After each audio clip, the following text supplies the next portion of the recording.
I pledge allegiance to the flag of the United States of America and to the republic for which it stands, one nation, under God, indivisible, with liberty and justice for all.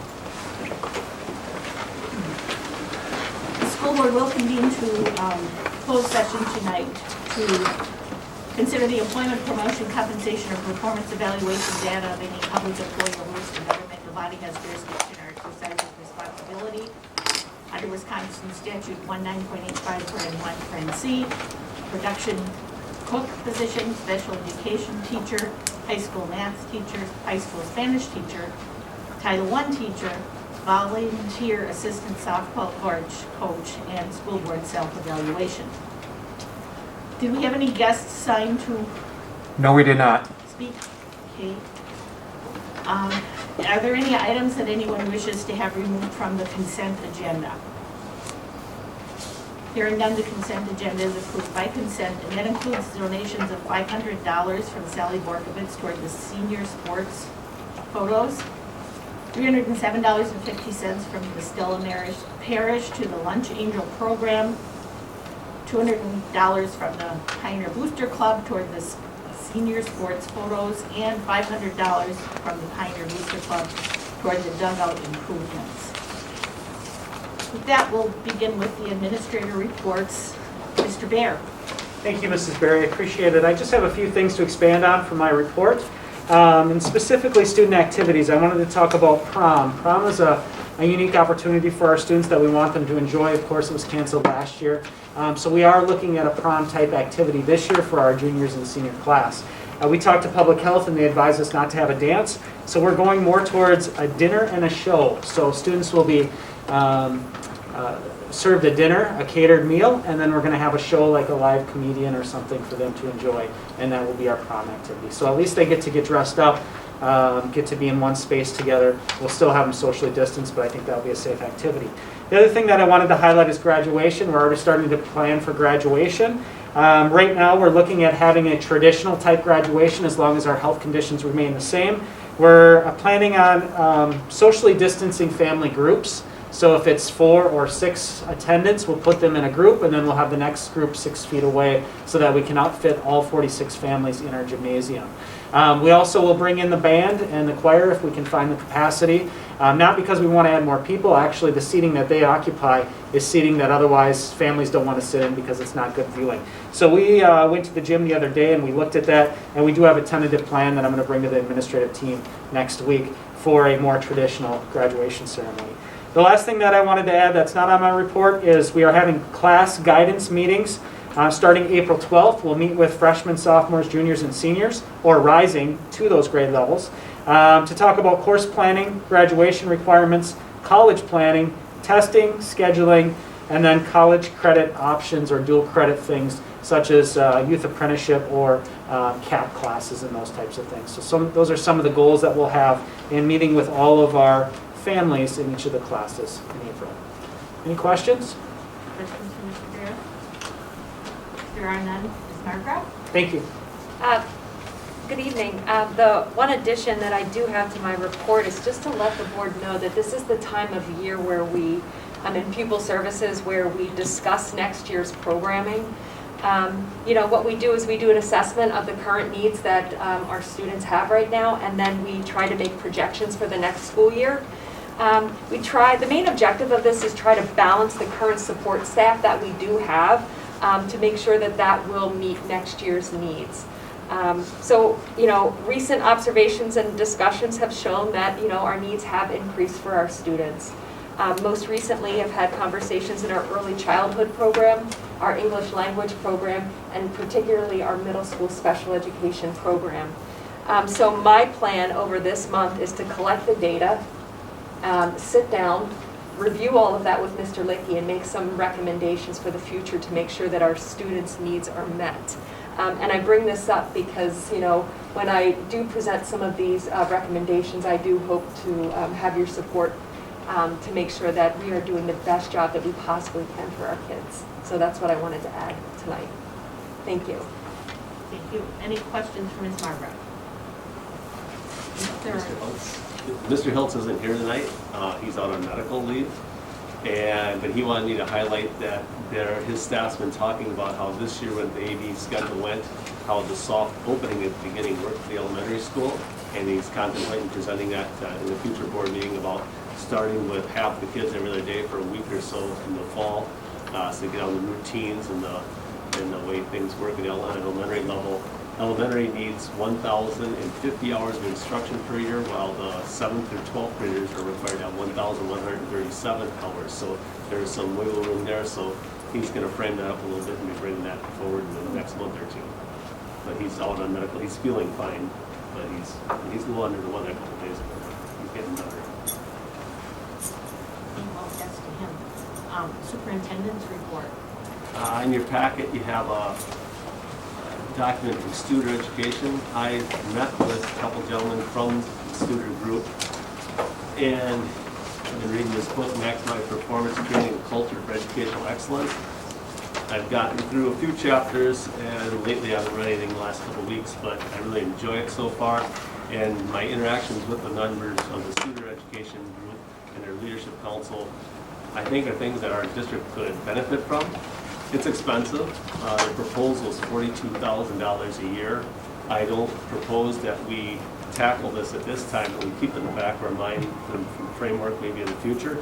But the book, I would like the board and the administrative team to do a book study on it together in the future. So that's the direction I'm looking at now, but I've enjoyed my conversations with those gentlemen and the vision you get when you read the book. I found a lot of value and meaning in it, so that's what I've been doing the last couple of weeks, last month, I guess. But I can't recommend spending that much at this time. But in the future, we may go down that road if we're in need. Well, I do think doing the book study with the administrative team and the board gives the board a good handle on what that's all about, and should we spend the money sometime in the future. Correct. Gets everybody educated on it. My wife's familiar with Stu. You're familiar? Well, that's Or what Mary. ministry uses this Studer for healthcare. Right. There's a different vision for that, but yes, absolutely. Similar structure. Yeah. Yeah, when I read it, it's really similar to a hospital. You set up where you're going, the indicators, it's all about how you do the performance. You got high, middle, low. The job is to go and move the middle to the high and get rid of the low. You're never going to get the low. You don't want to spend the time trying to get the low up the middle. And the longer you keep the low there, you're going to screw up the number. So that's part of it. It's all about culture. I think leadership training is great. It's great for everybody, in fact, so I support it, but you find a less expensive way to work it in, but either way, certainly it's a lot of Right, that's what, yeah, absolutely. Kyle, have you talked to any other superintendents who have worked with this group? I have not. Okay, I would be interested in hearing from other districts, if they could offer names of some districts. There are some names of districts in the book, Okay, from Wisconsin Okay. that have worked. I don't remember who they are right now, okay. but there The are, one's a lady who retired from Menominee Falls. there are some They have reference, I can get Okay, references in there. good. The only thing I want to highlight is vaccines for staff members. Door County Public Health, yesterday, last week Wednesday, and the next 2 Wednesdays have opened up shots for school employees, and they have openings for appointments for next week and 2 weeks away. So anyone that's on staff that's interested, there are opportunities for the vaccine, so that's a good thing. Great. And then they're gonna, in my meeting with Door County Public Health this morning, they said then they're gonna start opening up to the next tier of people if they feel the educators and the school employees have had the opportunity and aren't signing up, they got open slots, and they're gonna open up the next tier of eligible individuals. Anything else? No? Okay. I'm gonna steal a few minutes. You can use this, or you can not use this. We talked a little bit about keeping our mission statement in front of us. Well, we have 3 mission statements. The first one is on the school website under school board. The second one is in the student handbooks. And the third one was proposed during the strategic planning meetings. So at some point, we probably need to figure out what is. Then there are some folders in here. The one page is off the website, the mission and goals, and I think those goals are about a half a dozen years old.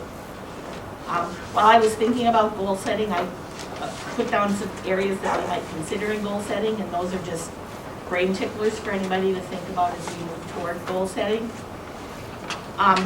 There's an emergency calling tree, and I don't know that it's ever been implemented. We have it, I've never used it in my time. And I couldn't get it, I think it prints on long, 11 by 17 paper, so I'll have to work Yeah, on Jean that. sent it out to everybody. The personnel directory, sometimes that's handy to have when you just want to, we don't have occasion to call people, but it's, you don't know where somebody works, you can find them there. There's some blank sleeves or anything you want to put in there. I think when we goal set, we'll probably want to refer to our strategic plan. If you have the strategic planning information they gave us last spring, you can stick it in here. If you don't have it, let me know and we'll get a copy made for you. And then I've got the superintendent evaluation process, just the process, not the evaluation, and the school board process. So if you find any of that helpful, or this is a helpful place to keep things, we'll eventually hopefully have our mission statement and goals in front of us as we come to each meeting.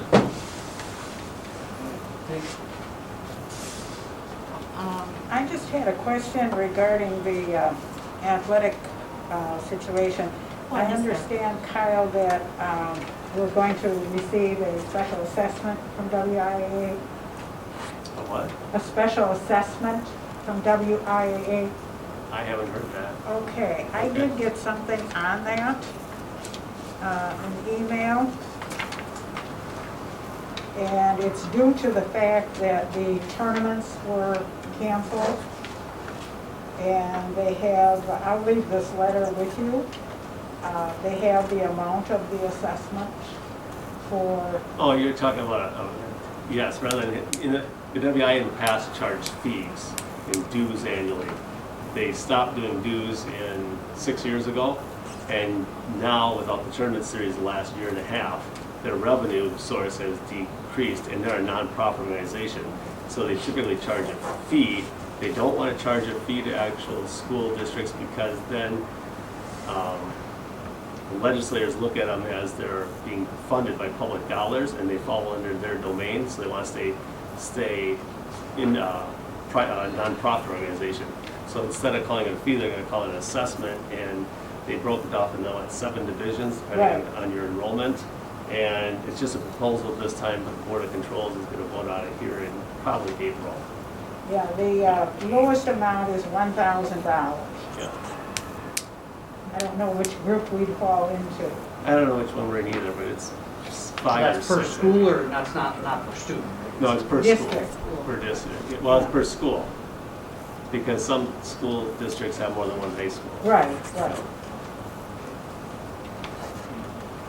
I did skip over the athletic director, the talent report. Does anybody have questions they want to field to Ms. Margraf or Mr. Buki about that report? If there aren't any, we will move on to committee reports. Communication Committee met on March 8th. Jerry, would you like to comment at all? They're a really active group, still, if you saw, I think this was we last met, when they got the insert in the pulses, I think, 4-wheel. It was a really nice one, or newsletter. I think it was after we met last The time. newsletter kept the mailboxes before we met. Which I thought was really well done. And I think using the pulse, we discussed using the pulse is probably a good way of getting your message out to all of our county, and then to people who don't live in the county, or live out of the county. And we talked more about what we're going to do with the building, and our time capsule, which is supposedly there's a group looking at what to put in the time capsule with a whole bunch of different ideas. So there's gonna be another issue out, and they're gonna have the issue.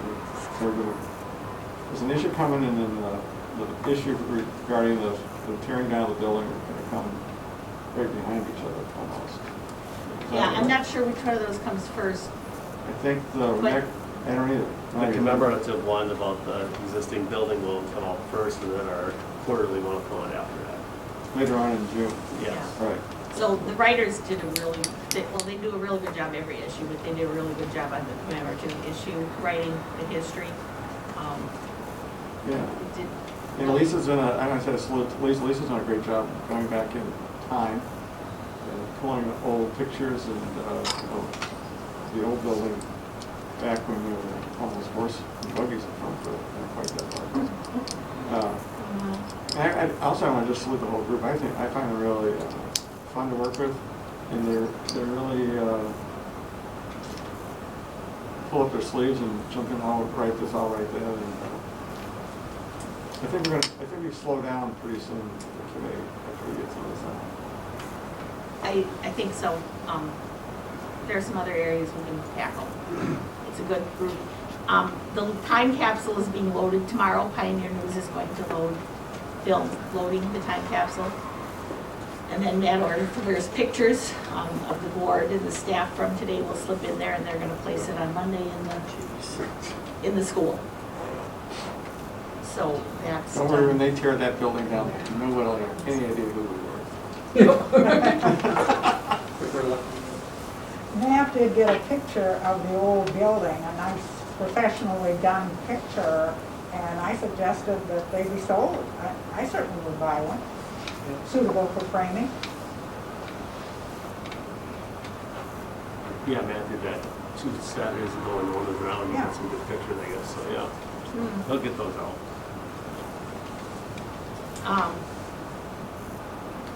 I think that's it for communications. Property, building, and security met Tuesday night. Who would like to? I'll start, you finish, or? Sure, you can start, yeah, absolutely. We got a briefing from the Point of Beginnings, which pulled together all the inputs from all the coaches. The coaches and the Booster Club have been representing in the meetings, in addition to the Building and Grounds Committee. So Dick and I have been there with Kyle, and I don't know what was all their explanations.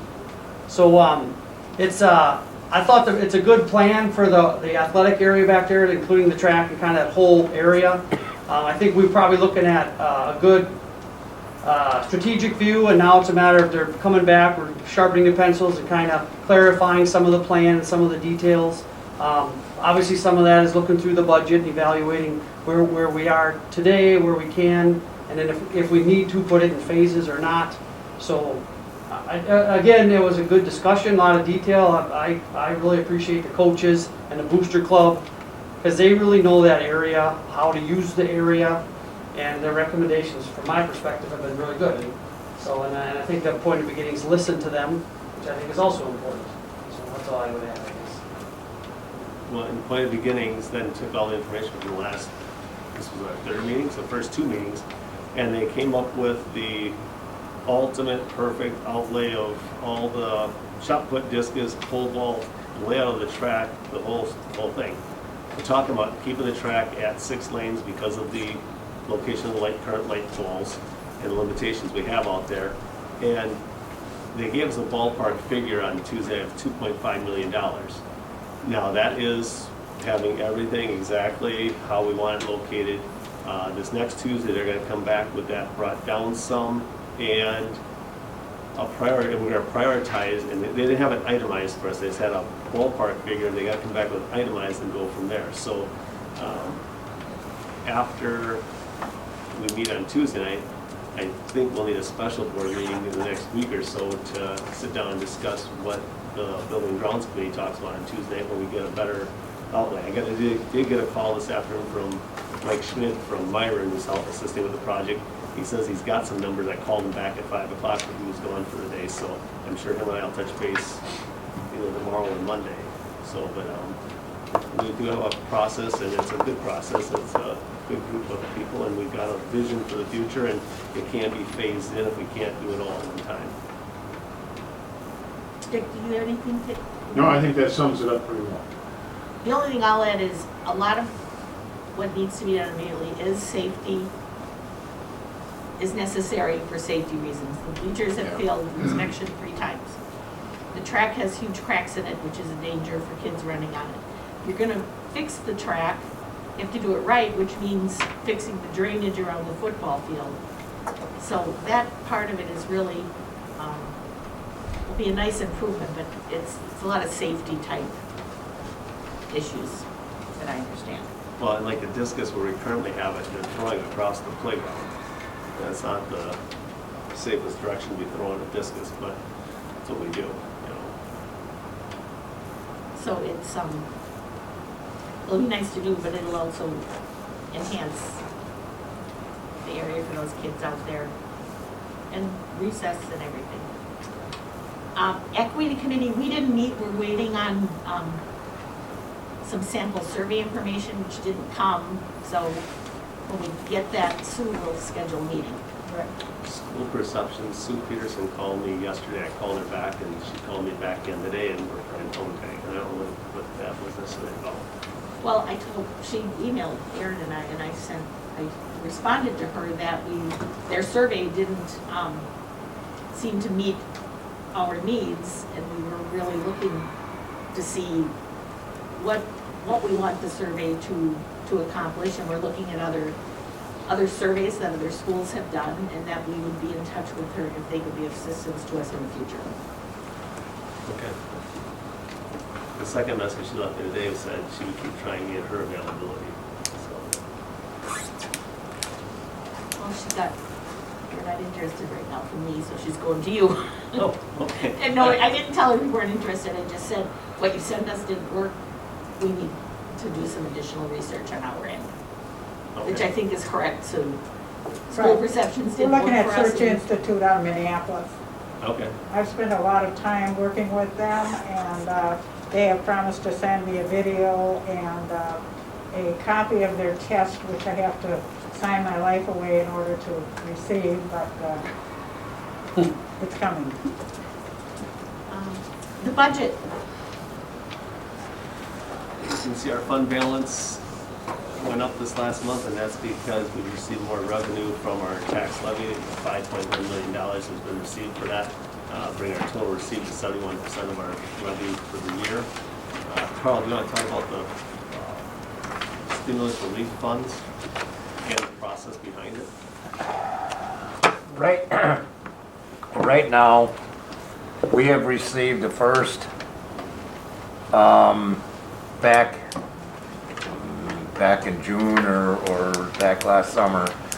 When the first stimulus package came out, we received the money for that, was $59,200.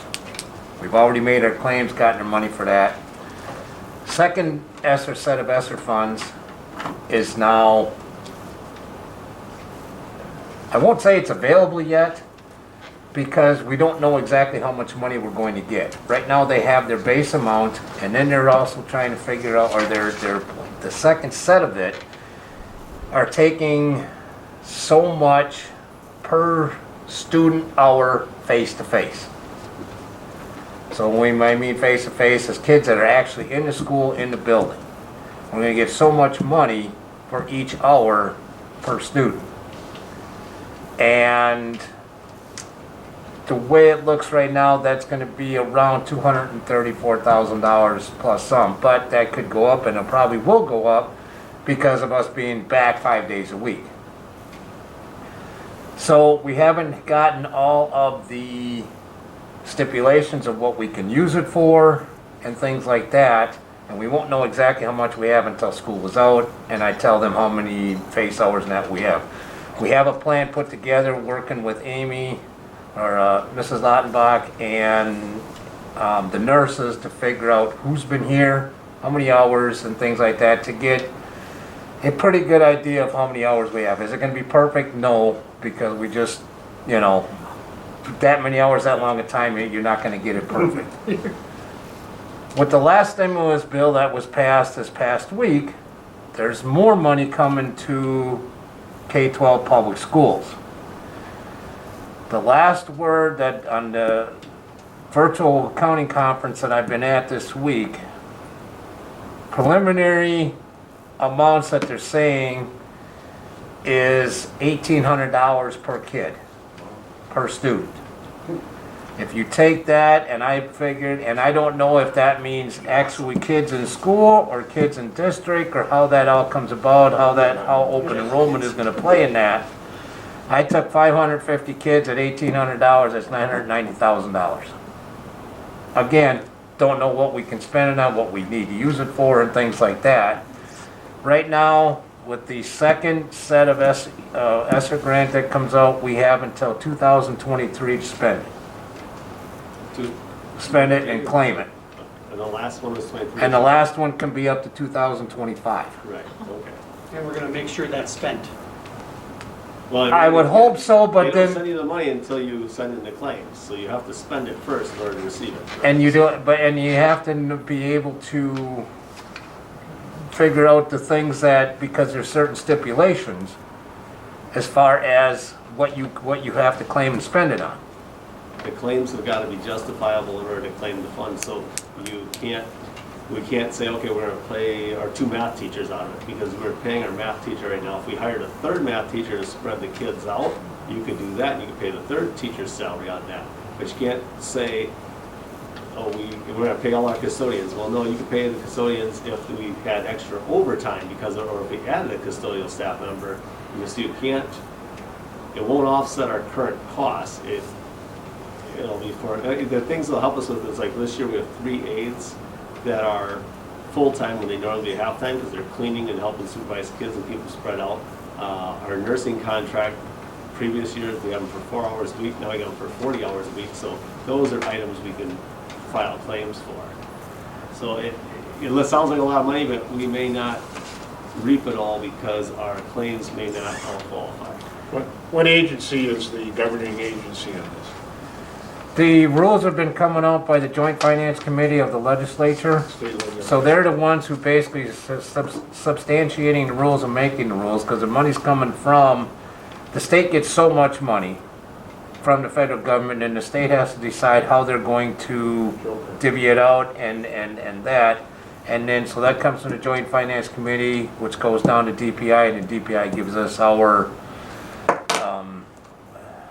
guidance and things like that. One thing I did hear, listening to the presentations in that today, is I heard one school district, and they were saying that, or actually it was the lobbyist for K-12 schools, and they said that districts are looking at possibly, especially with the 3rd set of ESSER money in, is hiring additional teachers to try and bring these kids back to where they need to be, for additional help where they need to be for what they've lost last year. Kind of what, to Jerry's point of how are we gonna bring these kids back to where they need to be? Possibly an opportunity to maybe hire more staff to help with some of these kids that have been lagging behind. We can't sustain, I mean, there's no sustaining money behind No. it. No, this is just one time, these are just one-time payments. I But it's, those are possible opportunities, like I said, we have not gotten all of the, we don't even have all of the jurisdiction and stipulation in the 2nd set, much less the 3rd set. But as those come out, you know, we will go through and figure out what we got, what we need, what we can do, and things like that. Now, an email I got today said that Wisconsin is getting Right? $1,500,784,854. For the 3rd, from the 3rd set. Yes, so that is a size. Right. What I'm, Then there is 7.6 billion that the president is making available for special education, homeless children, youth, and others. So there is a substantial amount of money available, and I think it would behoove us to look at ways that we can utilize this to Well, help our the kids. reason I mention it is that tax dollar base is allocated. it is going to be spent for that. Some school is gonna get that money. So if that means we hire an assistant to Carl, I understand jurisdictions, I've been public dollars and forever, right? Right. Dealing with that. So that's the first thing that should come along, but I would highly encourage with what Sue just said, this school, even if we hire somebody, we could probably be funded underneath that. We need to get every penny out of that and bring the staff in, and it is a surge, right? It would be, let's fix some things, and we recognize it's not a sustaining dollar value. But I'm telling you, tax dollars is allocated, it's already spent from a taxpayer base. Right. So please, let's do our tax-based payers their benefit and get as much of that as we can. Right. Because if we don't spend it, another school district will. Right. So, and I also recognize we have fixed staff and stuff, but maybe that's the first thing you hire is someone who's legally understanding in all this area so that we are driving hard on it. Because that's just how the government works, folks. If It's our been special allocated. needs kids need some help, then let's hire some help for them, or if our. And it all could be a couple-year program or temporary. Yeah. That your program, and then the money will disappear, Yep, and then and we're gonna have to make some. Anyone we cutbacks. hire, we have to know that. Yep, you they know. gotta know that it's a temporary fix. Just be cautious, because remember, he who pays the piper gets to call the tune. And there were programs in my world that would look really great in the mid-60s, and all the hospitals took this money. And then in the late 80s and the 90s, then the feds changed the rules and said, because you took this money, now you have to do this, this, this, and this, which was not part of the deal, and the money became available. Are you a public hospital or are you private? We're a public school. They can do that to us already. Oh, no, I know, but they're gonna, I'm telling you, they can change, I'm not saying this is gonna happen, but the federal government has a knack of years later going back and saying, because you took these dollars, that requires you now, I'm talking about Bill Burton. If you took these dollars, now you've got to do this. If you didn't take these dollars, you don't have to do this, because, just read the fine print, because nothing is free. Right.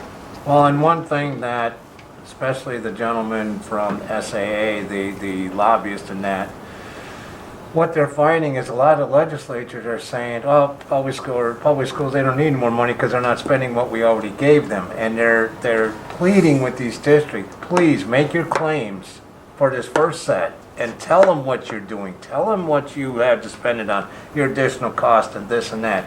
I've sent a report to the president of our association. He asked me to, put some things together, and it's like, okay, this is, we spending money on this, and this, so they can go back to the legislature and say, this is what's going on, and that's why I put the claim in as soon as I could to show them, hey, yep, we had to spend it, and that was 500 or 55,000 of, over 150,000, 150,000 that we spent, When that money expires, I guarantee crazy projects are gonna get funded. Oh, I saw it for 20 years. So I take that risk, do it. Thank you for putting the paperwork in, but we got a couple, keep doing it. That's how it So, works. yep, so Sevastopol will be diligent in looking where our kids need help and Right. cautious in reading the fine print. right, And right now, Carl needs to get the fine print, we haven't printed it. Yeah. because they haven't printed, yeah. I haven't told him what the right Printed it time yet. is. Can't fall until you get them, but he will. Facilities, Existing building, they cut the cornerstone out of the front of the 1924 section, they installed an addition. They also removed some bricks from the 1924 section on the north side for a display inside the atrium. And that's about it for the existing building. What was in the time capsule? there There was is no no time time capsule. Really? This much concrete. In fact, our cornerstone out there really wasn't a cornerstone, it was poured concrete, so it wasn't a stone, it was And not. they did a really good job getting it out because it had a stress crack halfway through it, which could have caused it to crumble.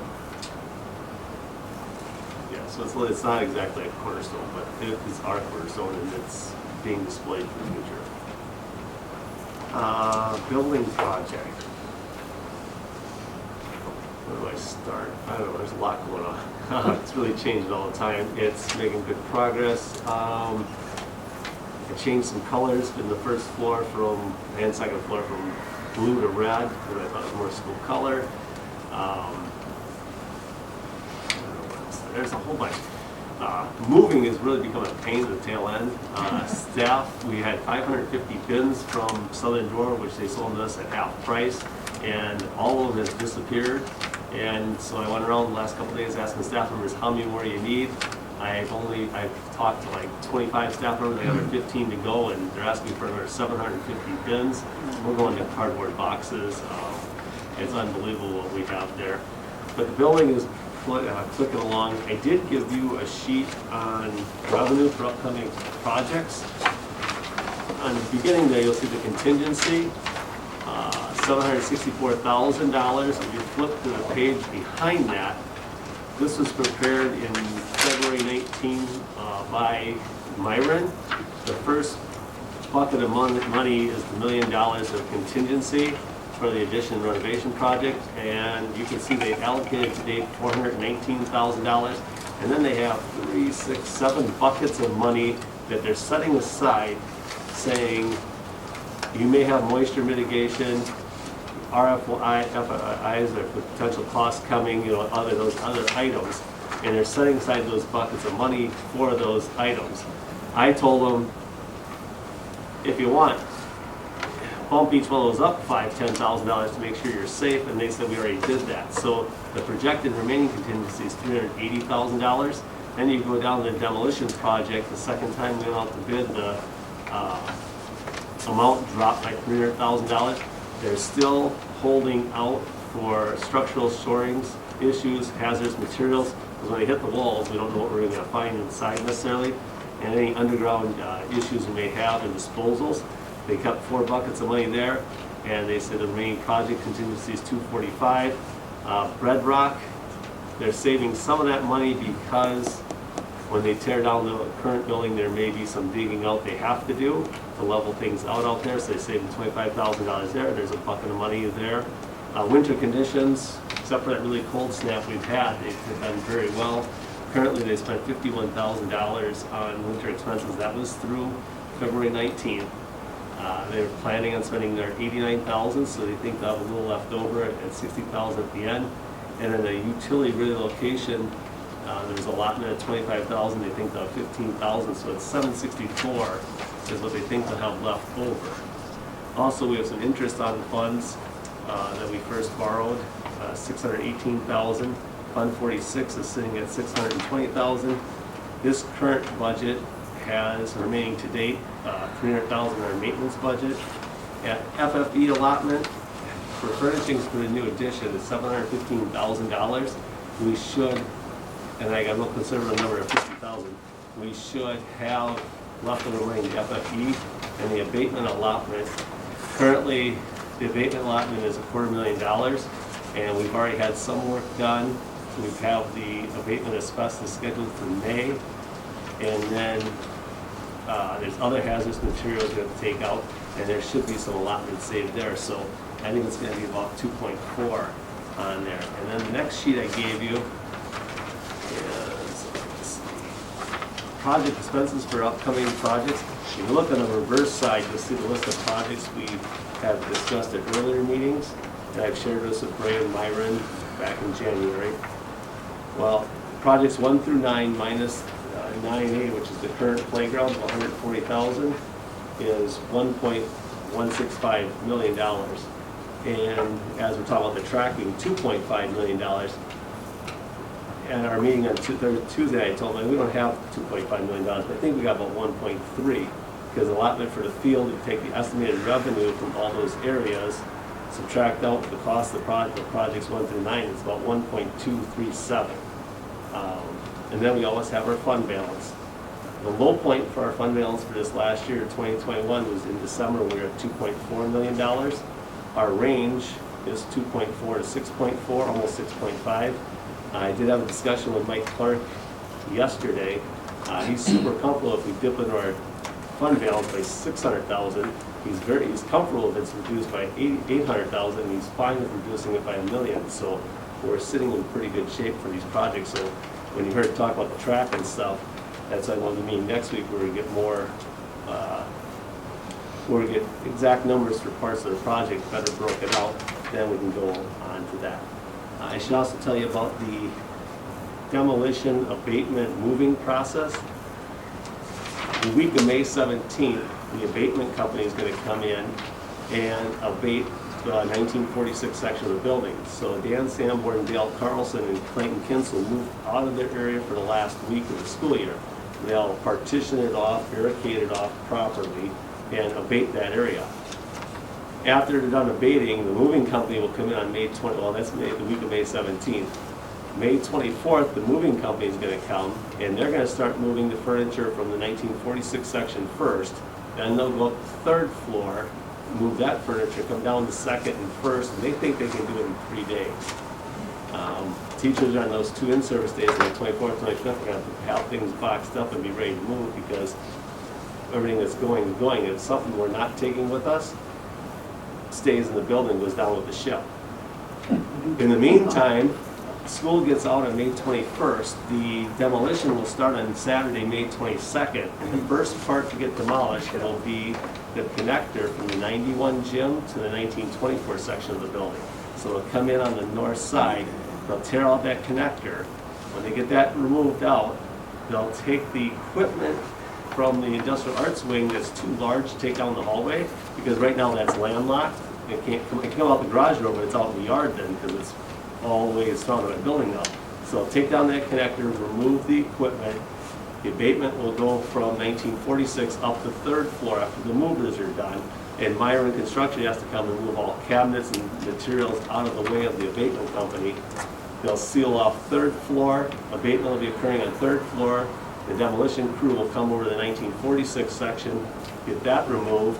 At the same time, the movers move down from third to second to first. The abatement crew follows behind them on third, second to first. And then the abatement crew starts working in the 1965 part because the hallway is asbestos tile in the first floor hallway. So they're going to work their way 20 feet past where 1965 connects to 1924.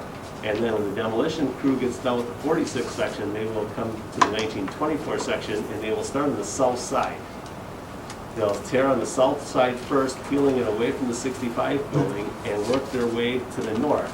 When they get far enough over to the north, then the construction guys are going to come in, and Megan Horvat's 5K room, her north wall is actually part of the 1924 building, so they'll peel off.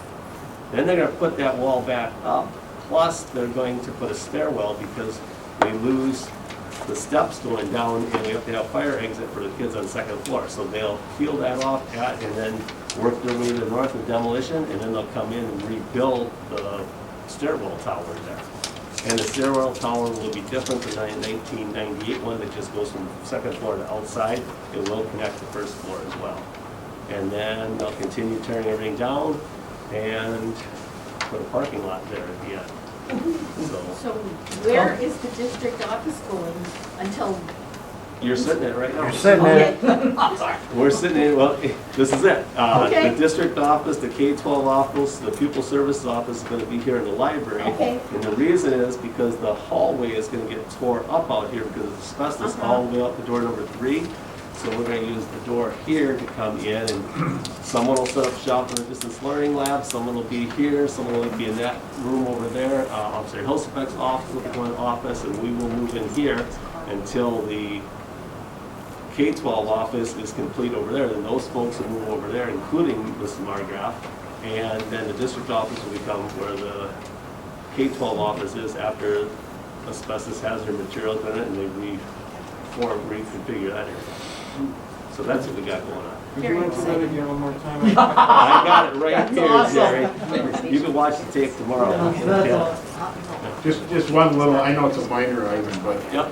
all the taxidermy models in the elementary library, you know, if some of those are gonna be disposed of, the Friends of Whitefish Dune State Park would like to put some in their nature center.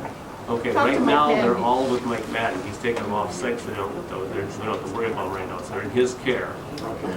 And then we'll bring some back. If we don't, we can do that, absolutely. Items in the current building that we're gonna save, the handrails, besides the cornerstone and the educational shields that we're saving, the handrails will go into the new stairwell and a new addition too, so those will be coming out as well. Yeah, we got the taxidermies already out. Oh, so Mike's got them all? Mike has Talk them to all. Mike, because Barb would be glad to get some of them out of her bedroom. He had to get a written permission from the DNR to remove them from school grounds, to be a temporary host. Really? Yeah, because some of them are species that you can't hunt. Protected species. Yeah, they're protected species. You know, we have an owl and what do you call it? We got not a crane, but Oh, so he doesn't get arrested? great blue heron. Yeah, we got items you can't have unless you have the tags to go with it. So Mike has permission. They loaned a loon a number of years ago to Harold Shop to paint, and it came off site, and the DNR confiscated it. That's how serious they are about it. Yeah. Oh, Yeah, you can have a duck or a pheasant or something like that, but you can't have other things under there. What, I'm curious on the handrails. Why are we saving them? Because every student, every staff member has touched those over the years, going up and down, and so we're not saving all of them, but we're saving enough to use in the learning stairwell going up so that They're future not those- generations of pioneers can keep touching them. They're not those plain handrails on the one side, they're the old wooden, people don't see them until you go and look at them. They're the old wooden kind of carved ones. Okay. Thank you. Yeah. Anything else in the building? No? No, I said no. Legislatively, Sue? Yes. According to the information I received, the USDA Dairy Association has indicated that all children are to receive nutritious meals through September 30, That's correct. 2021, and that includes the summer, and there will be an opportunity for parents and guardians to pick up those meals, so that is a real boost for our families. And today, WASB held a state superintendent candidate forum. We're down to 2 candidates now, and I did make reference in my report to the candidate that the Wisconsin Rural Schools is supporting. If you would like to know more about the candidates, WASB will have a recording of today's forum on their website under webinars and online workshops. So you can take a look at that if you are interested. And I did send to Kyle an invitation to a Zoom meeting on the state insurance plan. The Wisconsin Rural Schools Association is having a Zoom session on the state insurance plan, which the governor has proposed in his budget. And it may be something of interest down the road. So Kyle or someone from here will be attending that Zoom Yeah, that's meeting 3:30 on Monday, huh? to get more information. And then the governor's budget also is proposing to raise the tobacco age to 21. I know that's always a problem with kids smoking and the vaping as well, as Adam well knows. So, you know, it's in the budget. Where it goes, who knows, but at least it will create some discussion around that concern of every school district, I think. So that is all I have at this point. Okay. I just found it interesting. Tammy Baldwin's thing about the Poverty Reduction Act of 2021 is going to reduce child poverty by half in 10 years. In 1964, the War on Poverty was supposed to reduce child poverty in half by 1975.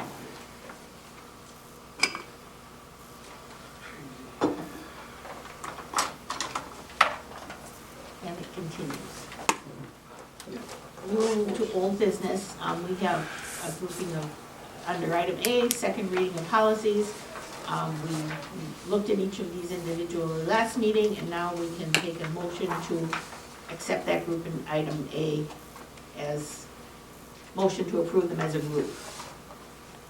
I would move to approve the second reading of policies as listed in Roman numeral 7A. Second. Are there questions or discussion about any of those? Hearing none, all in favor say aye. Aye. Opposed? Motion carried. Item B is to delete a policy. Is there a motion on that? Move to delete the policy 2416.01, parental access to instruction, media center information. Second. Questions or discussion? Hearing none, all in favor say aye. Aye. Opposed? Motion carried. We have a group of policies in section C. Move to approve the second reading of policies listed under Roman numeral 7C. Second. Questions or discussion? Hearing none, all in favor say aye. Aye. Opposed? Motion carried. And then we'll move to item D, the reopening plan educational model.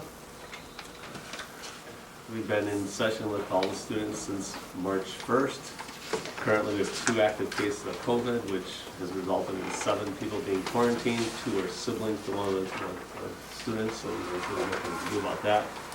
So we're going to continue on as we are. I did have a parent reach out today concerned about staff members going in for their vaccine, and sometimes after you get your second dose, you end up getting sick, and what would happen if we would have a whole bunch of staff out at the same time. We take it day by day and see what would occur. Our staff has gone in and gotten their first or second vaccine through Trevera, through Door County Public Health, and through Walgreens, if they've gone other places as well. And we all haven't gone in the same day, so I'm just thankful our staff can get the vaccine for those who want it. And we did have some that qualified for the first wave at 65 and older, so we're not all sitting in the same boat. So, but if the day comes where we're short a whole bunch of staff, which we aren't right now, but if we would have to have a day off or something until we got healthy again. But we'll Just just have keep them get their going. second dose on Friday. Well, I It don't won't hit know. until about midnight. I don't think we have a problem until we have a problem in that. Well, and I like, can get Just shot. joking. right, but there was a recommendation to do it on Fridays. The Door County Public Health gave us for Wednesdays, and so when I got my shot yesterday, they said 4 o'clock on the 7th of April, and I Yeah, said, right. okay, they gave me a card, and they said, does that work for you? I said, I'm gonna have to make it work, right? I mean, 3 weeks later is 3 weeks later, so I thought beggars can't be choosers, and, yeah. I mean, just to kind of piggyback off of that, what Mr. Lipke said is, from discussing this with staff, and a lot of staff members I discussed it with, I think we had no more than 5 people in one day that have gotten the vaccine, 6 at the most. So, I got my first one, I felt no effects at all. Second one, maybe, I don't know, but, I mean, I don't think it's gonna be an issue. And we can't ask staff, are you getting vaccine when you are? That's a medical thing, so they Right. can, you know, so I think we're all right. I know the 4 of us all got it a different day, right? Yeah. On the reopening, forgive me if this is hearsay. okay. Did the CDC publish that 3 feet is now acceptable? Didn't that come out through the CDC or? Yeah, But we don't have that. So Wisconsin, because we're following doesn't have- Wisconsin, Right. so and they would have to flow down We through, we okay. haven't got that yet. Sorry, thank you.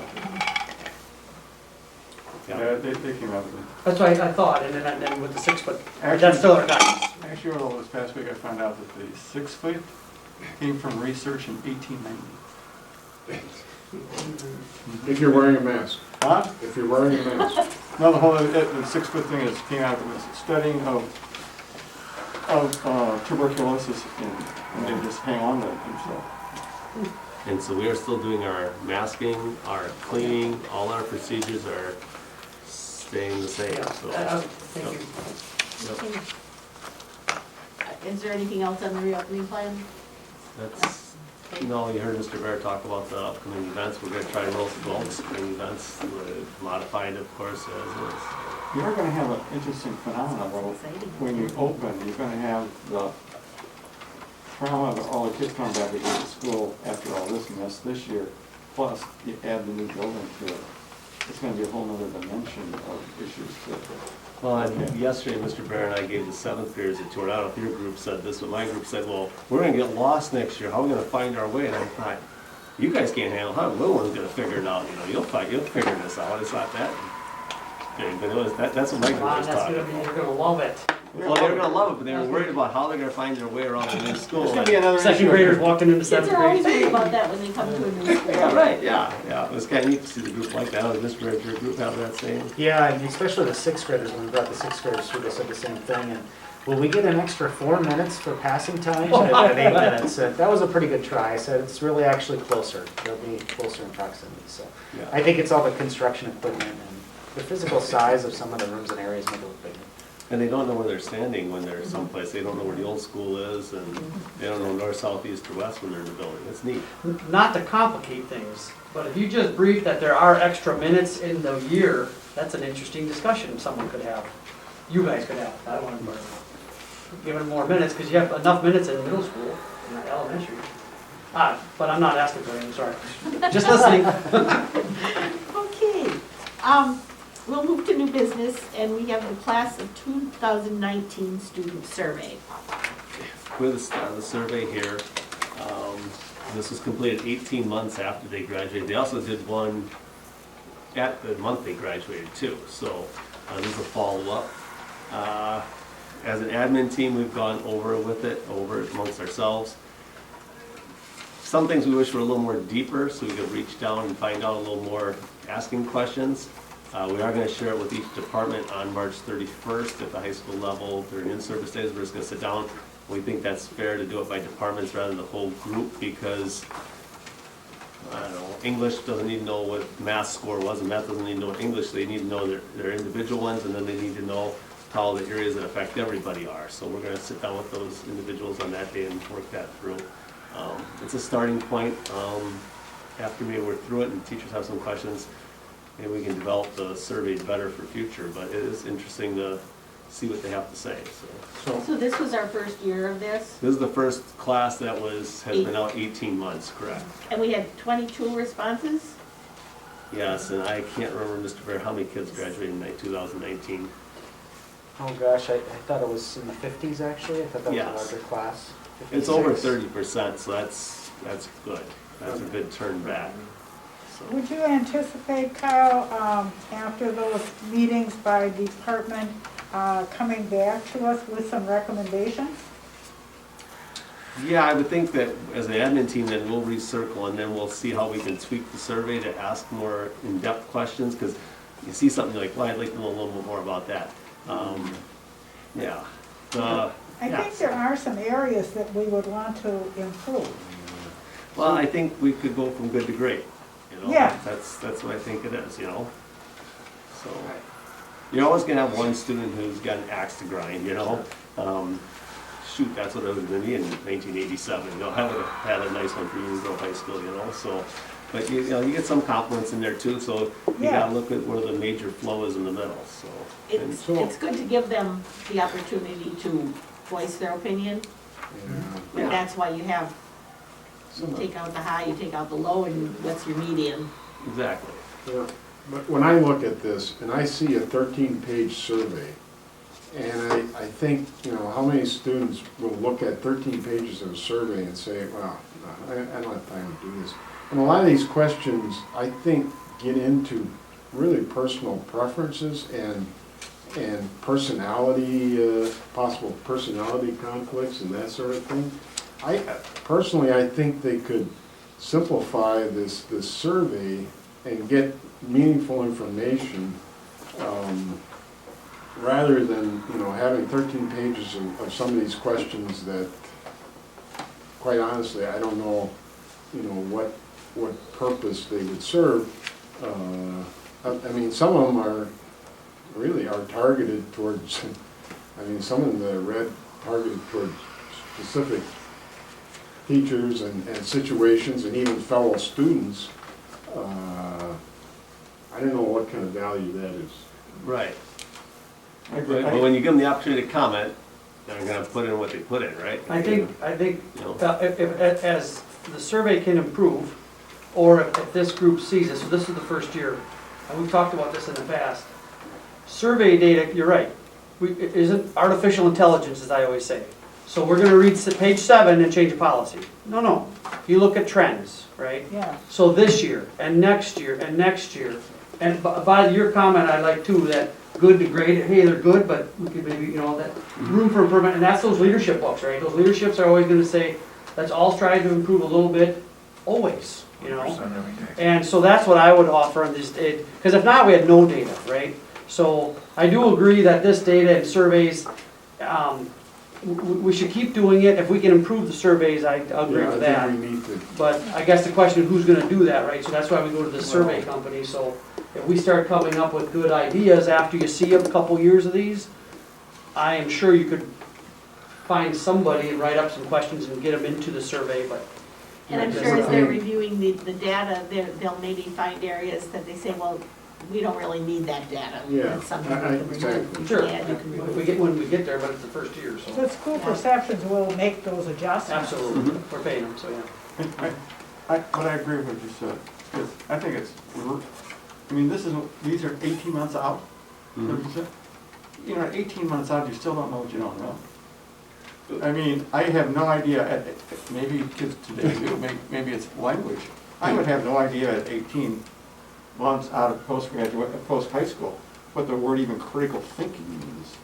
And how would I cope with failure? Time out. All these Critical citizenship. thinking, our kids better know what that means, or we're failing miserably. What's that? Sorry, bad example, right, any example, right, but critical thinking, that's what we're supposed to be teaching, that's what these They curriculums don't are. know it, they may not know it in the terms critical thinking. We as employers know what it is because we scream about it all the time. The kids don't know how to do critical thinking. Coming out of Well, Madison. I think it's in the student learning objectives, but we But carry I on. don't think a 19-year-old kid or 20-year-old kid knows what, or how they handle setting goals and solving problems. And all. I mean, geez, just think of yourself at that age. Do you know any of that stuff, Matt? Did Yes. you assess that Yes, stuff I did. in yourself? It is. Yes, I hope we're teaching those things. That's what we're teaching, and But you don't know, but you don't have a course in critical thinking. You don't have a course in it, Well, but it then- should be enmeshed in every But how would course. you know what that even means? I would hope teachers are talking about it. I don't know. well, if wait a you- minute, what are you proposing though? What's the I'm not- alternative? Do you not wanna do the survey, or just change it, or what do No, you I'm think? just agreeing with the statement that this is really a long survey with terms that I don't think adolescents, I'm still gonna call them adolescents at 19. No, if they search into themselves, do I do good critical thinking? Do I do that? That's what you're gonna find out later and develop more so. You're scratching the surface with some of this stuff when you're at that age. It's other things going on. I don't know. And then this is a national company, there should be the national data to compare this to. But Jerry, the human brain for males doesn't fully develop till age 25. And we are here at 18 months out of graduation surveying these kids. But the goal is then to survey the 2019 kids when they're 5 years out. And then, so this is a data point, and I also think it keeps, by giving them a survey now, it keeps them in contact with the survey company so they can get them again in 3.5 more years. And then we'll have year after year after year. And that's, I think, when we start figuring out. So but does the survey company then give you national data to compare this to? They don't give us any national data, no. So you don't know if you're doing well or not. And at this point, we don't. Even when you got all your data, you didn't have no idea if that's good or bad. How you compare, what you want to do is how are we, if we're going to be the best, then we have to know what everybody else is. And you don't know whether or not you're achieving it or failing it because you don't have any norms to say, oh, 85% of kids in the United States answer this question this way. You don't have the information, you're just continually researching and looking at yourself, So, not knowing what Give you're me, doing. give me my perspective.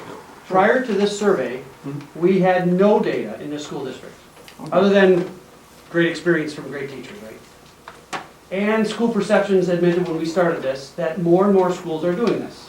Mhm. So what I'm advocating is which is not even on the table, we keep investing in this, That's fine. improving it as we go. Other schools will be doing it, and if we keep doing, because if you have no data, and you know this in what you've done in your life, if you have no data and you're making a decision, you're running blind. And that's what we've been doing for years. Not we, the school districts across the country. So now we're trying to collect data And I That's fine. personally, by the way, I have a very different view of a 19-year-old individual than you do, and that's okay, I respect that. But I've worked with 19-year-olds that are overseas, saving our lives, so I will argue that to the death, what a 19-year-old individual can process. What some process, I agree, but I will not lower the standard because some of them don't think. So we can talk as long as you want on that one. So I expect these guys and gals to think, and many of them will.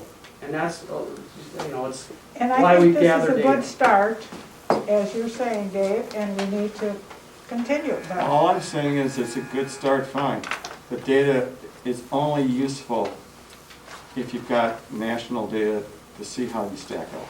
Well, and Jerry, on that point, like when we do the staff survey in the spring, we do get comparisons to school districts in Wisconsin. That's what they compare. I'm just saying, this company should, if they're doing this all over the place, they should have national Well, I data. think this is a newer program, newer system. I don't When think they briefed us, it was an emerging thing. yeah, And just like your industry has been surveying staff members in some way for a long time, this is emerging. So I think everything you're saying will come with time, and what Sue said, let's just stick with it, and things will get better, and you might someday be convinced that there's data that has helped the school in some way.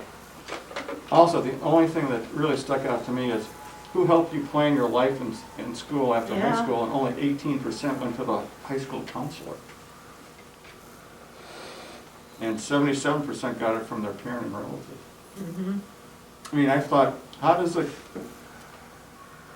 because I'm thinking from where the other board I sit on, we're being told all the time, our people are out in the field talking to guidance counselors, so that kids know about all these strange occupations that pay a whole bunch of money and they're really short in supply.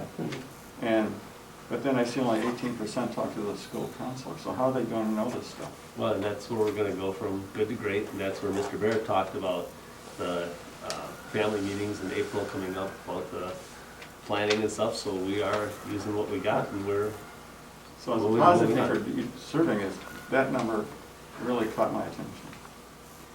It did mine too.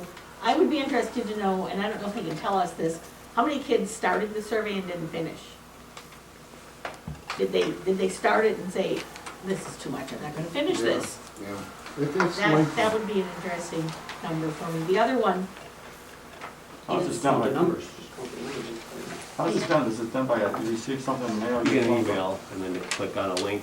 Actually, when you look at it, it tells you how many responded, it has the end. Most is 22, yeah. And so most are 21, 17, 18 is what I'm seeing. 22. maybe 22 started and they dropped off as they went along. Well, Uh, it's just it's nothing to spend any time on, it's just a curious question.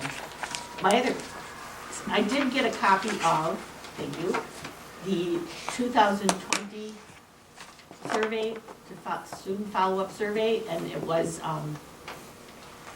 current educational status, check appropriate item, not attending any post-secondary institution, attending a post-secondary institution less than 2-year, 4-year public, private, in-state, out-of-state, or other advanced training. And then it also asked about their employment status, so I don't know how was this the first time on this survey? This postgraduate survey for the current year? Have we done this before? Are you looking at the question, check all that apply for your? No, current- I'm talking about the student follow-up study that was sent to the 2020 graduates. That would have been last spring they did that. Yeah, That was just their first one out. They'll do the 18-month one. that was when They they got took that in their senior year. They got this letter on February 1st of 2021 with this survey. So this is the first time we've done that? This is the class of 2019 here. Right. Right, and you're saying the 2021s? So, yep, that's, maybe I've moved on too quickly. So we've got 2019.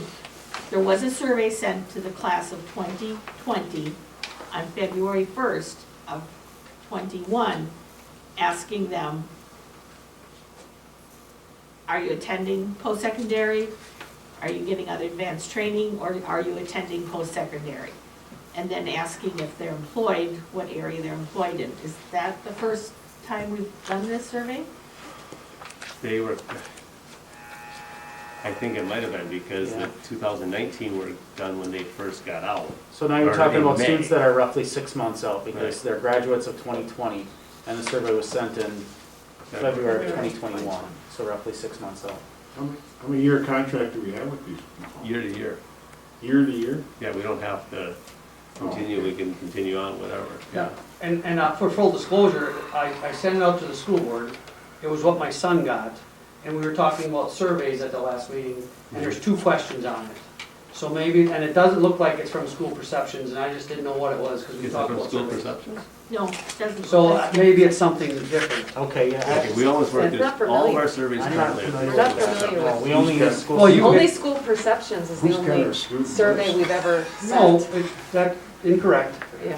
No, this letter is on the school district of Sevastopol letterhead, and it's signed by Amy Lottenbach. Yeah. So that's what I saw, because they were locating my kid, you know, and that's fine. But that survey right there isn't gonna help us with anything. So I Well, was just- will it, So when we brought it up, I'm like, well, what are we doing this for? But now I this saw is these 2000 other surveys, this there's is a lot more 2019, questions. yeah, and I don't, Well, we have to that- find So I out. don't know what that was that from. was. my other Yeah, it's a question good is, question. and maybe that's the beginning to get this question answered, is how many kids go out of here and go into a 4-year school and drop out 6 months, a year later? Well, how many do? It seems like, it seems like a lot. So why is that happening? Are they not prepared? Is it a family, you know, is it the family have expectations that you go to the 4-year school? Well, then they don't make it. So it's a planning thing. It's what's This is- happening? How many This kids is part of aren't the state reporting succeeding? requirements that Amy helps us with, so. How many I'll kids follow aren't up with sticking it in on- that 4-year school? And- And They I'm better okay get with that, I directed was to 2-year. back to, actually, some of our discussion overall is improving some data to help assess where we are, to go from What? good to great, you know? Yeah, that's why I think. That's what we're looking for, and all your comments are right, can they be changed, some of it's junk, you know, but some of it can help. So that's, and I had seen this, I'm like, well, what is this doing for us? And that, it's for, you know, In so, the state reporting, I believe it's part of the WISE dash system, and that's not something that's considered a survey necessarily. It's data that we have to track as part of our state reporting requirements, so. very good, and I just didn't know when we were talking surveying, and so I missed your point, Mrs. Berry, and I'm sorry, if I could Well- ask for clarification, were you talking about student retention in 4-year and 2-year programming? Right, so now we know, so now we've got this WISE dash information, which has been happening for Uh-huh. a few years at least. And we know how many kids are checking and going to a 2-year or 4-year. I'm in the workplace. So as the next round of surveys come, we should be able to say now, okay, class of 2019, X number dropped out of that. Yeah. Whether we're successful at the next level, the level they chose to pursue. because, well, and this, this is always a passion of mine, and I work with my kids, is, and that's what we talked about, is education is a continuum. And what I take from that is, do we think that our kids, our being the school district, when they transition into the next level of education, are they transitioning okay? Or is there a gap, which might cause educational challenge, which then rolls into, I'm dropping out. They might drop out for many other reasons too. I mean, so that's not, again, one for one. And that's where the continuation is, like AP classes, and I just went through this with my son, is, you know, when do you jump in? You know, if you test out of a class, should you jump up no matter what, right? Well, you better know what your basis is. And I'll tell you, I told my son, even though he tested higher, do not take that jump. And P.S., he's in physics, but he's working his tail off, right? So I can't even imagine if he would have jumped up. And I don't know enough yet what that means anything about our school. I'm not saying that. I'm just saying that transition to the next step, and I think this data that we're gathering would then help us. Do we need to invest in different areas or not invest in different areas? Maybe it's a guidance counselor thing that when you go to school, you know, make sure you know you're starting at this correct level, so your 1, 2, or 4, or 18-year plan is cohesive. And I don't know the answer. I'm not saying that's easy. I'm just saying that's why this data would start guiding us to say, as a school district, that, hey, we're reasonable, or our Our science program is superstar because they transition well.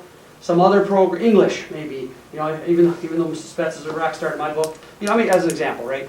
So that's why this data would help decisions that a school board might provide for resources, maybe another staff member or something. If Not I may add easy. to that, Dave, because I agree with a lot of the things you said. There are a variety of different reasons why students move from one school to another potentially, but one of the things we've done a better job at as educators in the state of Wisconsin, and specifically I think here, is focusing on that child's pathway and the best opportunity for them. Years ago, 8 years ago, 10 years ago, every student was going to a four-year college. That's how we talked about, let's push people to four-year colleges. We now realize that is not the best path for every student. So college and career ready is what we're hoping for all of our students. So it's sitting down and what's going to make you happy, what's going to be fulfilling, what's going to provide for you in your future, and what's the best pathway for you to get there. So we're having tons of conversations, and it might be the military, it might be a technical college, it might be a four-year college, but that conversation is happening much more frequently in our school than ever before, and it's the most important thing because this is the most expensive venture that you're going to get into besides buying a home. So we realize that investment is significant, it is important to us, and it's something that I drive home constantly in every single conversation. But as far as data points, last time I was able to check from that WISE Dash report, our school was doing really, really good, in the top 10% if I recall. That report comes out every 3 years. But they were in the top 10% as far as retention of following their pathway or their suggested 1 year, 2 years out, retaining those students in the college or technical college that they enrolled in. So. And that's great. That's information we didn't have, Yep. and if you can pass that along, that's a great thing to know. Because we want our kids to succeed here. We want them to succeed after they Well, left and we know also. that if we waste the first 2 years in a four-year college and give that student 2 years worth of college debt, and then they decide to move into Right. technical school, how detrimental that is to them. So we're having these conversations constantly. Sometimes it's get your gen eds at a 2-year program. If you want to move to a 4-year program, these are your options. Here's how those credits will transfer. We're having those conversations with kids constantly, and it's important. Just But also, I'm sorry, Dave, data-driven decision-making is the only way that we can make decisions now. So I know we're all looking at this, and it is, that's, if you know me well enough, you know that I look at data. I mean, if I haven't brought you data before in the past, I think I'd be surprised to hear that, because that's really important. So I know our staff will be anxious to look at this. Melissa was part of our ACT team the other day, and that's such a data-driven team. And the discussions about moving the cut scores 2 points are really in-depth and last for days, because we care about making those decisions for the right reasons. Do you ever get any feedback, at least from the state schools, from the tech schools and the four-year Wisconsin schools, how your kids are doing in college? And what, did they ever come back and say, you know, Sevastopol, you guys should do a little better job in math, because the students we're getting here from, I'm just making this up, but the students we're getting here from Sevastopol need to be a little perked up in math. This is an example. Because what I see at the tech school, and no one, I talk and talk and talk, and it goes nowhere. You cannot believe how much money the tech school spends to take high school graduates that come to us with a diploma in hand. I graduated from high school, and we have to teach them reading, writing, and arithmetic, because they're not ready to matriculate in the tech school system. So we do that ourselves. And I keep asking the question, how can you get here if you can't do that? And no one seems to be willing to complete the loop. And it's just quiet when I say to the tech school, you know, you've got all the information. You could go out and publish, we don't like it's public though. You could publish right now what schools are doing great jobs and what schools are doing not so great jobs. Just from what you're getting with regards to how much resources you're spending to get them up to the level that they should be as a high school graduate, but they aren't. You know what I'm saying? It is huge. And there's different ways to look at that, Jerry. I agree with your points. But when you in get, many ways, when but- an employer gets a person who has a high school diploma, you expect them to be able to read, write, and do some critical thinking. I mean, if you can't read, how did you ever get it through high school? I don't understand that. If you can't add, subtract, multiply, and divide, how did you ever get through high school? Yeah, I appreciate your point, because when I started in this position 12 years ago, I had that same conversation in my head as I graduated students. And So I now know that I- Mrs. Margraff and I worked tirelessly to make sure that our students had minimum reading levels. Right. Our English department, they cannot graduate from Sevastopol without at least a technical college English class under their belt. So they've already completed the requirement for And NWTC English. I'm not throwing aspersions here, I'm just Yeah, saying, if I would add, it this is a is, fact. I don't think we're asking for you to defend your school. No, I think know, this is an educational thing and a good degree, it's a leadership thing. That's why we love the training concept, and let's get that rolling with all the right players. Is it's constantly striving for improvement and looking for that indication. Because this is across, I've talked to I was an instructor at the Air Force Institute of Technology, by the way. So I was an instructor at a college level, and we had those same discussions, and you asked those questions. And personally, the educational community, beyond high school, all of them, they need to work together better. I don't get it. In the military Because their system, costs have gone through the roof, but these things that they should be worrying about, they don't seem to be addressing. So but what we're at, what some of these questions are today with surveys or whatever, the good to great, I deeply care about my kid. That was my passion about any 19-year-old person, period. Whoever they are, whatever their skill set is. I want to do the best. That's why I'm on this board, and that's why I have so much passion that sometimes is nice and sometimes not. Because I believe in our youth. And I think what Jerry's saying is I don't want anyone to be defensive. I want you to open up the brain and allow a thought that maybe we could do better. Because we do not compete across the world. We may compete in Wisconsin, but we are not where we used to be in Wisconsin 30 years ago. oh yeah, I mean, I agree wholeheartedly. Seems like education today is worried about stuff that has nothing to do with reading, writing, or arithmetic, as the US now is down like 28th in the world in their reading, writing, and arithmetic scores, and keeps going down further. But it's more like I'm just editorializing now, and I apologize. It's more like it's more important to give a trophy for participation than a trophy for excellence.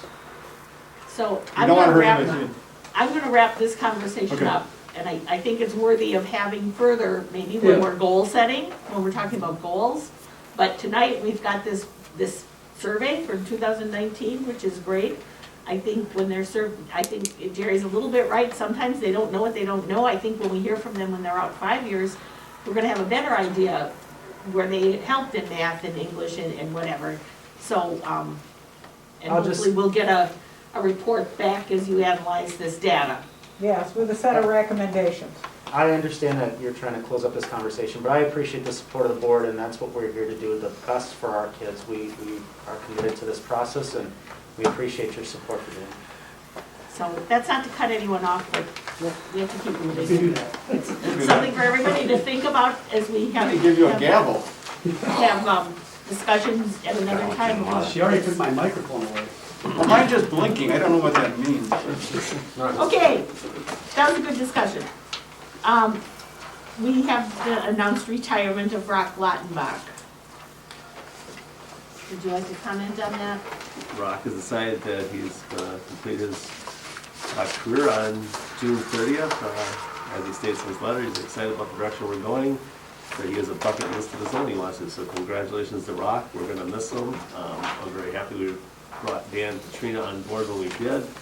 That was a good move for our district, and Dan's ready to take over the reins. And we wish Rock the best as he moves forward with his life and enjoy retirement. He did say he might be open for substitute bus driving and stuff in the future, and yeah, we can always call him back for some assistance, so it's nice. So, Wants congratulations. every day to be Saturday, right? That's right. Would someone like to make a motion to accept Brock's retirement? I would move to approve the retirement of Rock Lautenbach with deep gratitude for all that he has done for our district. Second. Questions or discussion? All in favor, say aye. Aye. Opposed, motion carried. And then we have the pre-retirement announcement of Heather Spatz.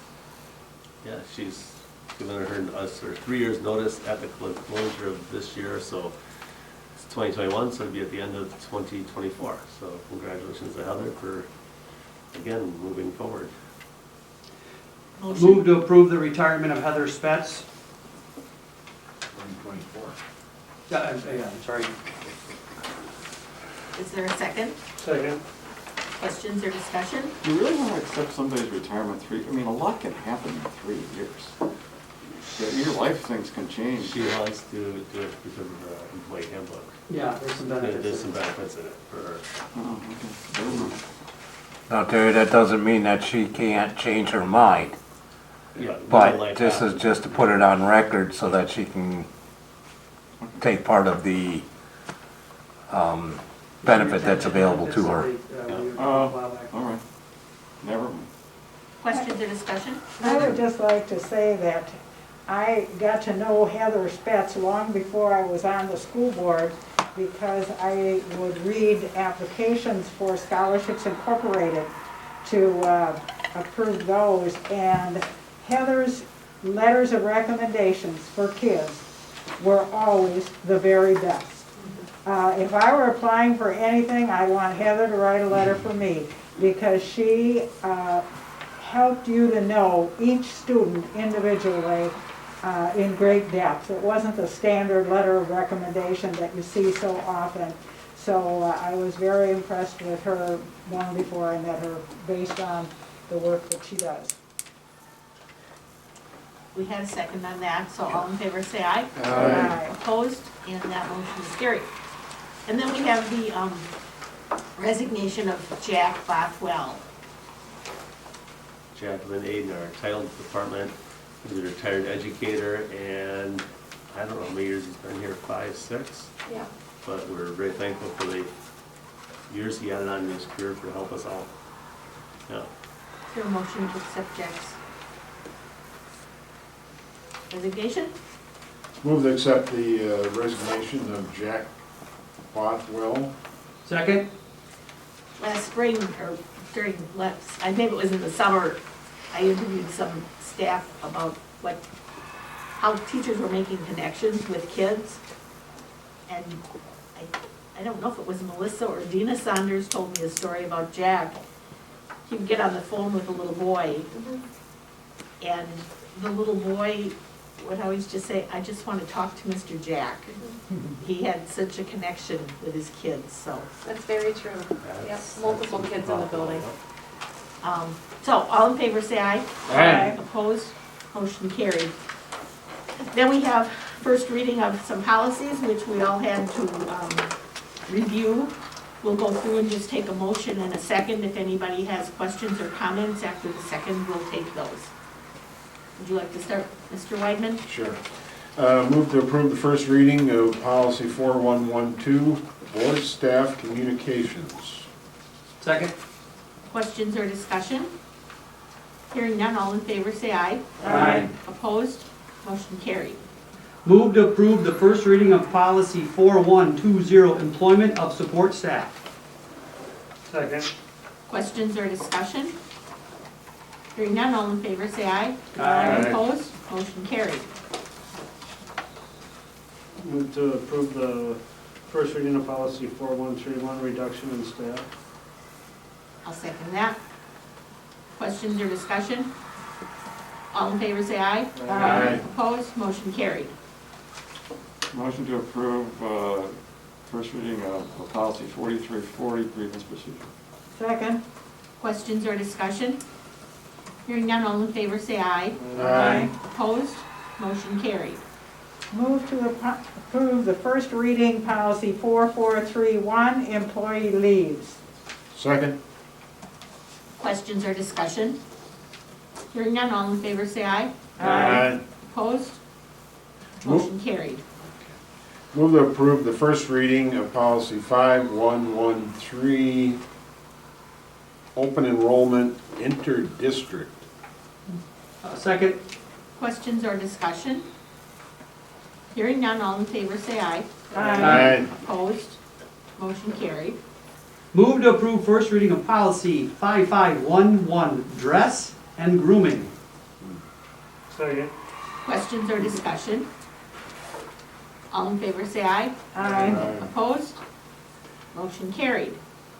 Move to approve first reading of policy 5517.01, bullying. Second. Questions or discussion? Hearing none, all in favor say aye. Aye. Opposed? Motion carried. 5540.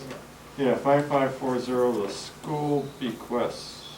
No, the schools and government agencies? The schools and government agencies. Doesn't make sense with that. Is there a second? one school. Second. Questions or discussion? Hearing none, all in favor say aye. Aye. Opposed? Motion carried. Move to approve the first reading of policy 5895, student employment. Second.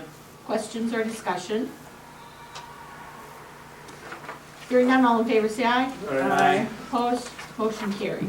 Move to approve the first reading of policy 7230, gifts, grants, and bequests. Second. Questions or discussion? Hearing none, all in favor say aye. Aye. Opposed? Motion carried. Move to approve the first reading of policy 8420, emergency evacuation of schools. Second. Questions or discussion? All in favor say aye. Aye. Opposed? Motion carried. Move to approve first reading of policy 8451, pediosis, headlights. Second. Questions or discussion? Hearing none, all in favor say aye. Aye. Opposed? Motion carried. Motion to approve first reading of policy 9130, public requests, suggestions, and complaints. Second. Questions or discussion? Hearing none, all in favor say aye. Aye. Opposed? Motion carried. Move to approve first reading policy 9700, relations with non-school affiliated groups. Second. Questions or discussion? Hearing none, all in favor say aye. Aye. Opposed? Motion carried. Move to approve the first reading of policy 9700.01, advertising and commercial activities. Second. Questions or discussion? Hearing none, all in favor say aye. Aye. Opposed? Motion carried. Last time, we talked about goal setting and said, well, we'll wait until May, but I don't know why we'll wait till, why will we wait another month and a half when the spring and summer just get busier and busier and busier? Next month, next week, we're probably having a meeting to discuss the point to be getting the athletic field business. And it might be a good meeting to start that discussion of goal setting. Just, putting some big pieces of paper up on the wall and getting ideas out. Because it's gonna take several meetings to really put them all through the funnel. So, thoughts on that? What was the sign? So sorry. Yeah, no, let's get it done. Yeah, get started. Yeah, I think it's great, but which of the mission statements are we going to write our goals towards? Well, Or maybe I that's not think one. that might be the first goal. that might be the first thing, is to really decide what Because the goals flow from the mission statement. Does that break into like a working group meeting so we can actually, will that be like a normal meeting or what? Sometimes, because the dynamic is sometimes different, we're moving around, we do those brainstorms on white chalkboards. Well, I think we have our whiteboards. little meeting and talk about the athletic field, and then we get, the flip chart, or however we're gonna We've done get that in the those, past. so people Just asking, visually can whatever. see them. We've done that some before, I remember going in some rooms with whiteboards and So, brainstorming. it, I forgot what that was it'll called. be a working meeting. If you agree, we could start that when we have that special meeting next week. Okay, let's set a date. Did you have a thought on that, Mr. Lutke? Well, I just think Thursday's our school board meeting night, and I know we're having a field meeting on Tuesday night, so would next week, Thursday, the 25th, work? The 25th, you're saying? Yeah, would that work? How does that work for people? Does it not work for anyone? Yeah. 25th. What time? 25th? I Sounds Knock okay. it out. support that, and I'm flexible on time. Okay, What Are time? you What okay time with do you that? want? Yeah, 25th, what time of the day? Something like this? well, Keith, you've got to, you come from, Kiwanee from work, Just so, a bit later, I'm not sure, I should be able to, I'm pretty sure, but I'm not 100% sure on the Sure. date, so, but I mean, if everyone else is going. Now, will Cindy be back though? Oh, No. yeah. When is she coming Yeah, back? she's good to have. For that type of a Do we know when she's coming back? I don't know. the first, I not thought till it was the 1st of April. Okay. Well, I think this is not Yeah, this will be initial. establishing goals, this is Starting. getting some things on We won't knock paper, and then this out. she'll be able to look at those Unless you things lock on me in the paper. closet. I see us having to meet a couple of times before we would even meet with somebody like Greg McCoy. So let's go for 6:30. 6:30. Maybe we 6:30 on Yeah. the 25th? point to beginnings for a half hour and, Okay. We're gonna have a lot of meetings again next week, Dick. so We're gonna have a bring lot of your meetings next ideas. Goals start with pie in the sky and then we work them down. We have a athletic code change. Mrs. Berry, with that being an action item on the agenda, do you need to have a motion on that or not? Someone Actually, like it's to a date. move to set the date for goal setting, first goal setting meeting on March 25th at 6:30. I'd make that motion to set that meeting for next Thursday at 6:30. Second? Questions or discussion In this room?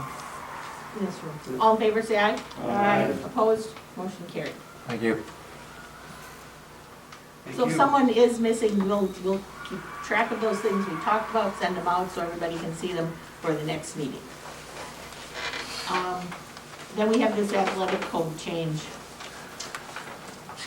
Did everybody read that? Does anybody have questions? Do one of the administrators want to address it at all? It's very long. Yeah, I think what we're looking for is just consistency, especially during this COVID time, practicing and so forth, making sure that, I think our athletic teams improve when we have attendance and expectations for students. So between coaches and programs, we just want to support them so that they're, when they go from season to season, they have the same goals. And I don't know if you had this before, but I think it's really good to set out, this will not affect your playing time, but this will affect your playing time. Right. Would someone like to move to approve the athletic code change? Wasn't there a time expectation? Yeah, practice and such, yeah. What prompted the change? There were some inconsistencies from one program to another, and some coaches were struggling with getting students to attend their practices, especially the day after a game or something like that, so they wanted to have a little more consistent. Mrs. Tank wanted to have uniformity from program to program. Thank you. I would move to approve the athletic department attendance expectations. Second? Questions or discussion? All in favor, say aye. Aye. Opposed? Motion carried. That would conclude our regular business. Is there a motion to convene to executive session? So moved. Second. Roll call vote. Mr. Weidman? Aye. Aye. Aye. Jerry? Aye. Roll call vote. Aye. Aye. Motion carried at 8:38 PM. At 9:05 PM.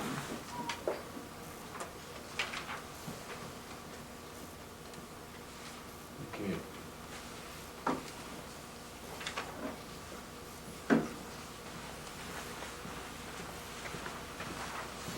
Is the camera on, Dick? Or- Yeah, Dave? yes it is. Okay. We'll look for a motion on the production cook position. I would move to approve the hiring of Kim Hayward as a production cook. Second. Questions or discussion? Hearing none, all in favor say aye. Aye. Opposed? That motion is carried. Special education teacher. Make a motion to approve the hiring of Rebecca Ludman as the special education teacher. Second. Hang on just a second. Forget her name. Yep. Hayward. So who's the second, Sue? I did.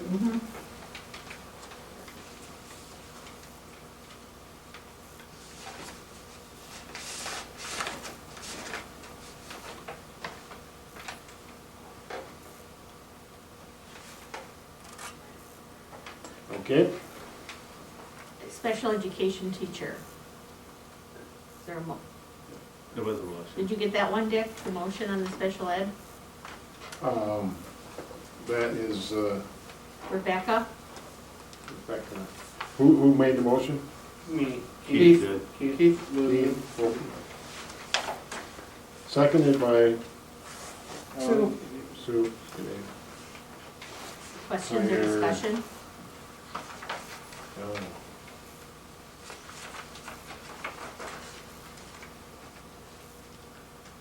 Okay. All in favor say aye. Aye. Motion carried. The math teacher. Make a motion to approve the hiring of Mr. Lee Van Hoven. Then even open. And Even even over, there we go. I'll second that. Questions or discussion? We'll just let Mr. White catch up. Okay.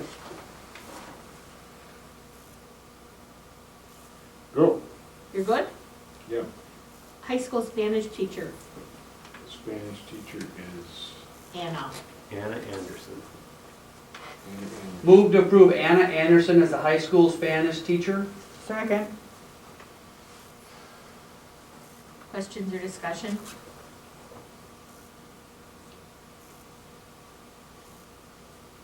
Hearing none, all in favor say aye. Aye. Opposed? Motion carried. The volunteer softball coach. Move to approve the volunteer assistant softball coach is Willie Shartner. Second. Questions or discussion? Hearing none, all in favor say aye. Aye. Opposed, motion carried. So we've got a meeting next Thursday at 6:30. We've got our regular meeting on April 15th. The property buildings and security meets What next about March 25th? the 25th. Equity is to be determined. Communication is also to be determined. Did we set a date for it? I didn't think we, Our next board meeting is April 15th. That's good. The next regular one, so we're here next week. and then athletic meeting. I don't have a date, but I think Brooke got us on the next town board meeting Right. to talk about the 5-year plan, but I didn't get a date. And that's, sorry, I don't know what that is. Is there a motion to adjourn? I make a motion to adjourn. Second. All in favor, say aye. Aye. Opposed? That motion carried at 9:10 PM.